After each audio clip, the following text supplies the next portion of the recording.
बिहार चुनाव के बाद मतगणना जो है वो लगातार जारी है। इस बीच चुनावी तस्वीर करीब करीब साफ होती नजर आने लगी है, लेकिन इन सब में सबसे ज्यादा चर्चा AIMIM के इकलौते हिंदू उम्मीदवार की होने लगी है। जी हाँ, ये ढाका विधानसभा सीट पर उसको लेकर जो लोग हैं वो लगातार चर्चा कर रहे हैं, क्योंकि सीमांचल में सबसे ज्यादा चर्चा जो हो रही थी वो ओवैसी को लेकर हो रही थी कि क्या ओवैसी मुस्लिम मतदाताओं में कोई बड़ा खेल करेंगे।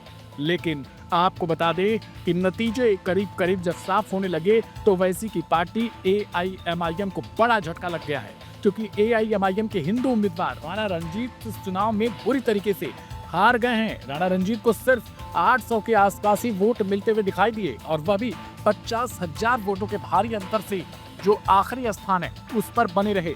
यह बताता है कि ओवैसी से कोई ना कोई गलती हो गई है। जो मुस्लिम वोटर हैं उन्होंने उन पर कोई भरोसा नहीं जताया, क्योंकि ओवैसी ने पहले ही एक हिंदू उम्मीदवार को जो है वो चुनावी मैदान में उतारा था, और इसका लगातार जो है वो विरोध हो रहा था। चाहे कांग्रेस की तरफ से इमरान प्रताप गढ़ी हो, चाहे अफजल अंसारी हो समाजवादी पार्टी के, चाहे इकरा हसन हो, इन लोगों की तरफ से लगातार ओवैसी को लेकर तंज कसे जा रहे थे और कहा जा रहा था कि आप मुस्लिमों की बात करते हैं, लेकिन आपने जो टिकट बांटे हैं वो उसमें आपका एक हिंदू उम्मीदवार है। ढाका विधानसभा सीट पर फिलहाल नतीजे जो हैं वो करीब करीब साफ हो गए, लेकिन एक चीज तस्वीर साफ है, AIMIM यानी ओवैसी की पार्टी की बुरी तरीके से हार हो गई है।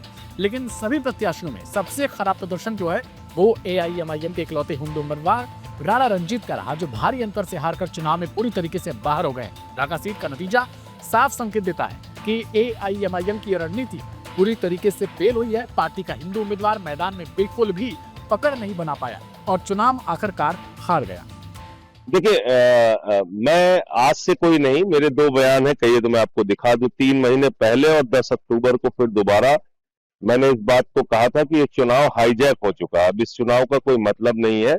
और बिहार में जीत का प्रमाण पत्र NDA को पहले ही ज्ञानेश कुमार जी ने मोदी जी को दे दिया है। ये मेरा पहले का बयान है, 3 महीने पहले बोला था। 80 लाख वोट जिस राज्य में काट दिए जाएंगे, जिस राज्य में 5 लाख वोट डुप्लीकेट बनेंगे, जिसमें 1 लाख वोट अता पता नहीं किसका है, उस राज्य के चुनाव परिणाम क्या होंगे? आप सहजता से इस बात को समझ सकते हैं। तो आप पूरी NDA को और मोदी जी को जाके ज्ञानेश कुमार को बधाई देनी चाहिए, उनको मिठाई खिलाना चाहिए, उनका माल्यार्पण करना चाहिए कि ज्ञानेश कुमार जी, आपकी कृपा से हम लोग बिहार जीत गए। यही हुआ है। दिल्ली के अंदर 40,000 वोट केजरीवाल साहब की विधानसभा में चुनाव शुरू होने से पहले कट गए थे।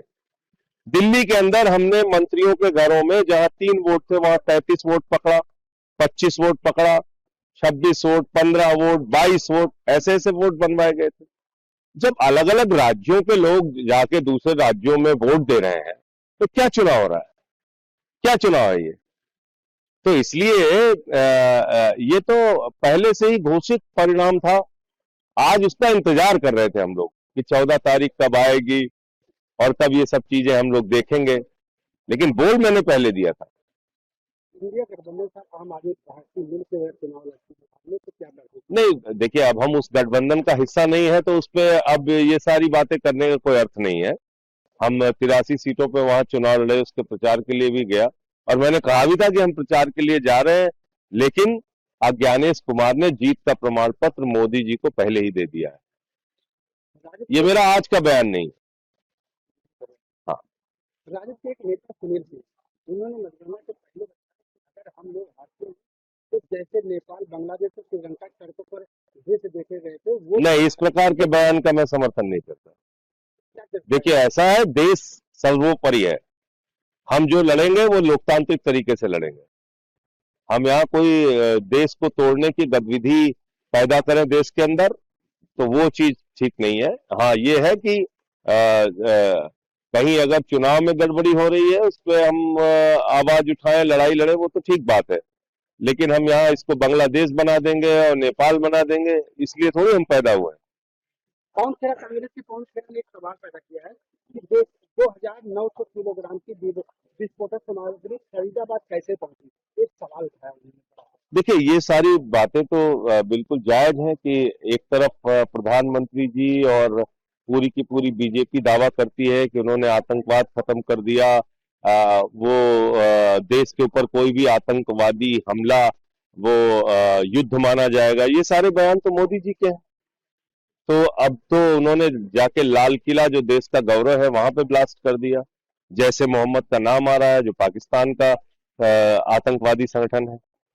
तो अब उस पर क्या करेंगे? प्रधानमंत्री ने तो अब तक कुछ बोला नहीं है। मैं बहुत खुश हूँ कि लोगों का विश्वास जो उन्होंने मुझ पर जताया और इसको लेकर के मैं आगे बढ़ रही हूँ, तो ये जीत मेरी नहीं है, उन सभी लोगों की जीत है जिन्होंने मुझ पर विश्वास किया। खास करके युवाओं मतदाता जो थे वहाँ पे काफी बढ़ चढ़ कर हिस्सा ली, खास करके लड़कियां, तो क्या संदेश देना चाहेंगे?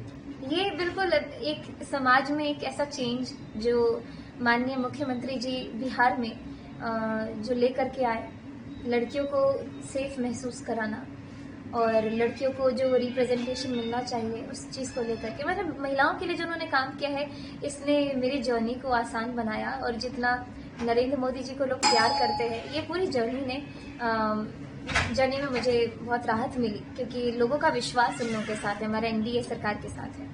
तो क्या कहेंगे अंत में?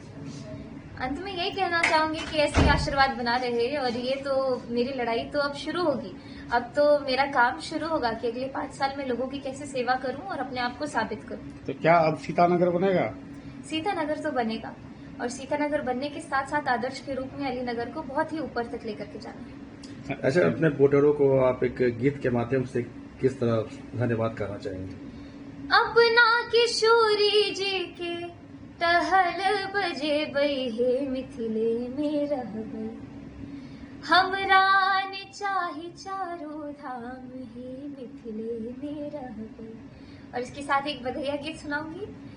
बधैया बाजे आंगने में, बधैया बाजे आंगने में, बधैया बाजे आंगने में, बधैया बाजे आंगने में, बधैया बाजे आंगने